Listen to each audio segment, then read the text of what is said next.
ได้แล้วเกี่ยวด้วยนะเครือของ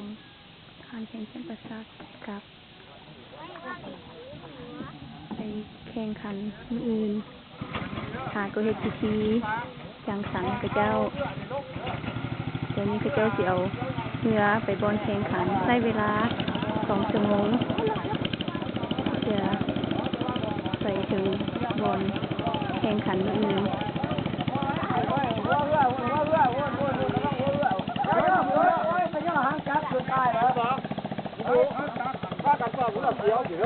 พัน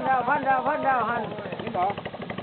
ก็มาละก็ลงเรือลั่นสอบลั่นไปย่อหางจับกันแล้วหันน่ะแสงเลยพันก็แล้วหันตัวงานคือพุทธเรื่องเกิน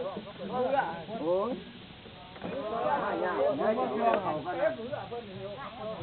คนเนี่ยตอนคนเนี่ยไม่มาบอกคนเนี่ยพันโอ้ยไปป่วยก่อนหน่อยป่วยก็ได้เอาออกเลยเอาจับเกี่ยวกันก่อน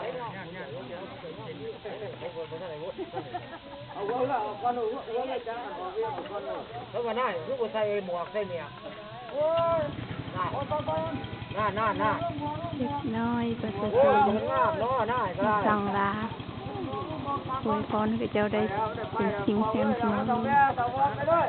ว้าวไปเลยไม่ต้องยุด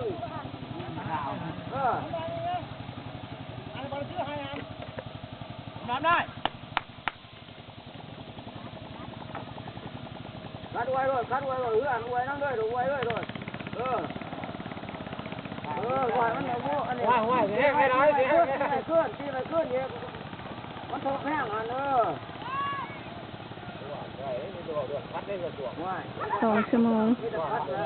โอ้ยกูอยู่แล้วลูกหน้าหย่อมแล้วรัดคนละพางรอดคนละพางเลยพ่ายว่าต้องจึงจะไปฮอดที่แข่งขันคุณมาพ่ายต้องคนละพางคุณมาพ่ายคนละพางงานจำประจักษ์แข่งจำประจักษ์ของขบวนได้หรอ2 ชั่วโมงถึงจะฮอดจำประจักษ์